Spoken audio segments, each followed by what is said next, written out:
We're talking about AI. Brett is the CTO over at Carbon6. You guys have heard of that company. They're doing great things in tech, in SaaS.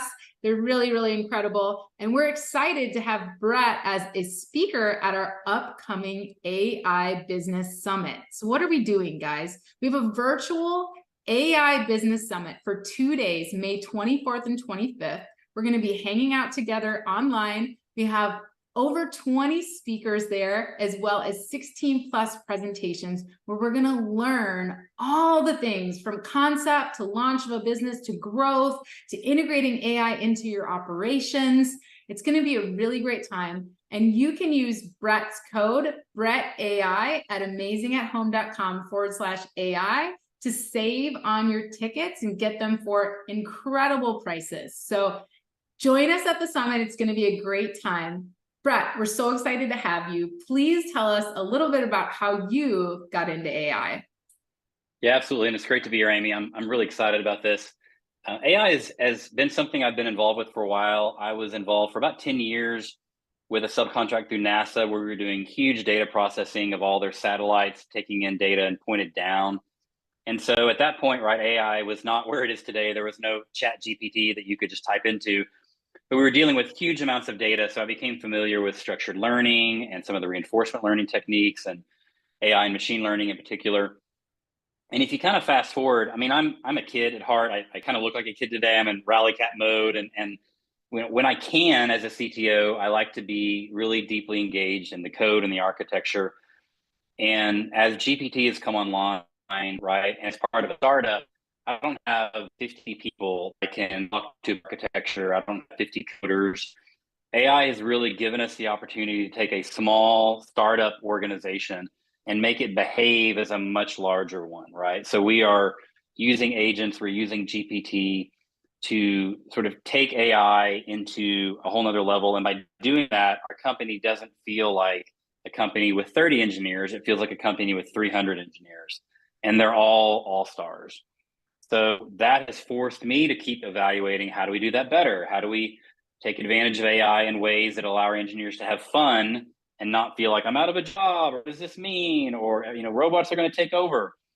And so we just keep getting more creative and pushing the boundaries. And, we're writing in some of our projects, half of our code using GPT and other AI agents, which is crazy to say.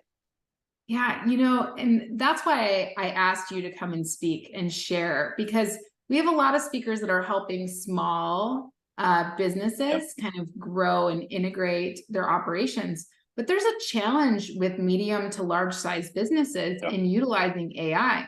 I talked with a Google Cloud engineer yesterday at one of the events that I was doing a workshop for.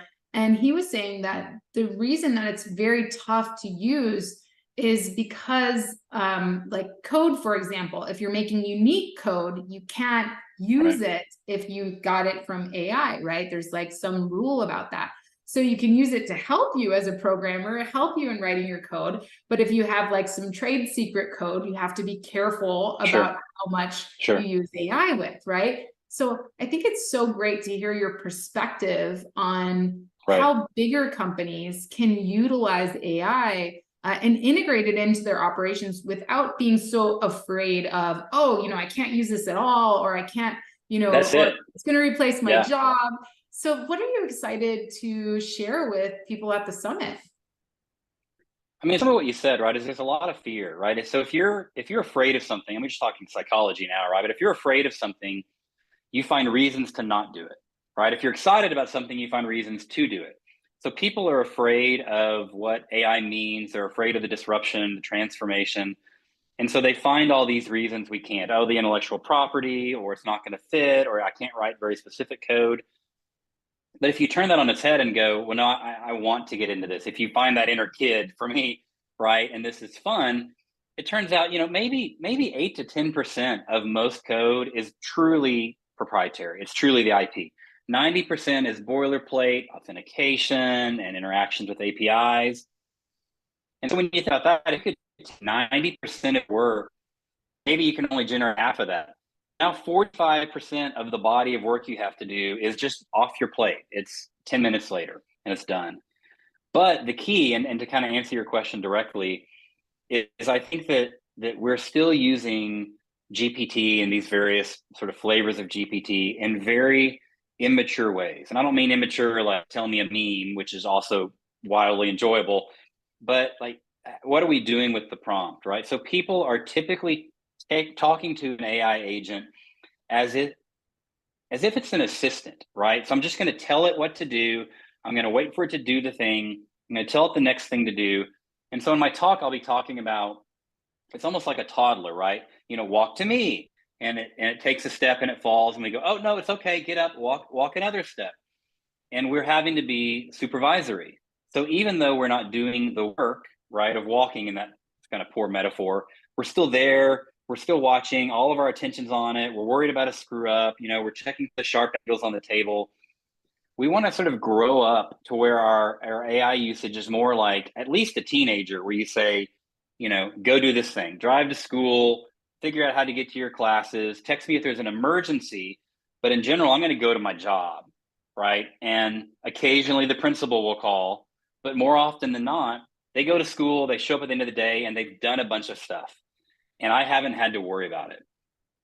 We can begin to look at how we use prompts and GPT clients in a more mature way, so they are less task takers and they are more actual people. It's going to freak some others out, right? But they're actual people doing jobs for us that have a growing amount of understanding of how to make decisions. So we want to get to where they only yell for help if something's on fire or they've gotten in real trouble and need help. Not to say, I did the thing I wrote the introductory sentence, now what do I write? That's terribly inefficient. So what I'm going to be talking about, and where I think the real interest is right now, is how do we mature our usage of AI to be less like that toddler where all of our time and attention is on it, and more like that teenager and eventually an adult and even a peer, where we can give them larger bodies of work. We can give them some decision-making authority and say, go do that. And I'm going to go do my job. And now we're actually working in parallel and we get huge time savings out of that. I love that. I think it is so important, as we're all kind of babies and toddlers with AI right now too. We don't really know its capabilities. So I know we're going to spend a lot of time at the summit. There's a few speakers really helping us understand prompt mastery, but also we have speakers talking about the limitations so that you understand, hey, this is why it's doing this, because it has this limitation, but this is how you overcome that, right? So I love that you're really helping us kind of grow up with this. And the way you explain it, like a teenager leaving the house and just taking care of things. I have 2 teenagers, so I really like that analogy. I want my teenagers. I mean, you don't want them you don't want them texting and going, should I go to my next class? Yes. Should I do the homework? Of course. Like, why do I have to tell you this? And we treat our AI agents that way. Like, don't tell it over and over and over to do the next step. Tell it, and when you get to the next step, do the next step, and it will.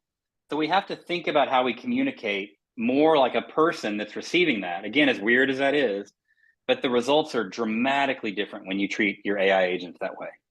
Oh, I'm so excited to learn from you. I can't wait. I've already, just from these speaker talks, these speaker interviews, I was saying I already have so many new tools in my toolbox, but I'm so excited to learn how to take my usage of AI to the next level. I can imagine letting the teenager go all day, and I need that kind of help in my business.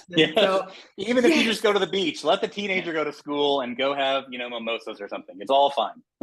Yes, that sounds amazing. And then all of us e-commerce entrepreneurs can go party together while our AIs are taking care of the work. That's the goal, right? That's the vision here. I love it. Well, you guys, if you want to learn from Brett, definitely join us at the summit. You can use his code BrettAI at amazingathome.com/AI. And don't worry, if you can't join us live, replays are available. So do that. And before we let Brett go, let's ask him for a quick tip, something that we can do today to add to our AI toolbox. Yeah, this is good. So here's my tip, right, is figure out something you need done. Maybe you need a paper written, right? I'll use a fairly generic example, maybe some marketing copy. Instead of starting with the action, write me a piece of marketing copy, start with you are a, and in that blank goes the role you would hire for if this were someone you were hiring as a contract or whatever. So you are a marketing copywriter, and then describe almost like a job description what that person does, and then give the task to the AI. So instead of saying write this as if you were, you were a marketing copywriter, your job, write a great piece of marketing copy. I'm going to give you a topic and 3 bullet points, and when you're finished, ask me if I did a good job, and if not, rewrite it. So you're giving it a more complex instruction, but it all begins with thinking not here's what you need to do, but here's what you are. So all of my different GPT windows have essential roles. I have one that does my book writing for me. I have one that does my code analysis for me. And that particular client thinks it is that thing. Does tasks. It thinks I am a QA agent for Carbon6. And so I just give it some code. Hey, review this. And it knows to do it, but start with you are a blank, describe that role, and then play with it. And you'll find a tremendous amount of creativity that gets unlocked, and you'll find some really surprising things you get back. And we'll talk more about that at the show, but that will get everybody started thinking directionally about growing up their AI usage. Oh, I love that. Yeah, I give it a persona, but I haven't thought about giving it the job description. And that really will set it up for my expectations of that role. Because I can say act as a marketing expert, but what kind of marketing expert? What does that mean? Sure. So I could actually take my job descriptions that I already have for my company and say, you are this role, here's your job description, and this is what I need from you. Here's some context on that. Do it, and then ask me for feedback. Right, because it's going to go look up those descriptions and synthesize the best practices based on the amount of usage. And it's going to become really good at those things you tell it to do from a role perspective. So it's not going to be good at writing a specific piece of copy. It's going to be good at being a writer of copy. And so now it's unlocked all kinds of usage instead of being really, really highly tuned for one task, which you then have to give it the next task. So we want to create broad agents that can do specific things, not the other way around. I love it. Well, thank you so much, Brett. And we are so excited to have you at the summit. Everyone, we're excited for you to join us. Join us at amazingathome.com/AI. And don't forget to use Brett's coupon code, BrettAI. And we'll see you guys at the summit. Have a great day. Bye. Thanks all.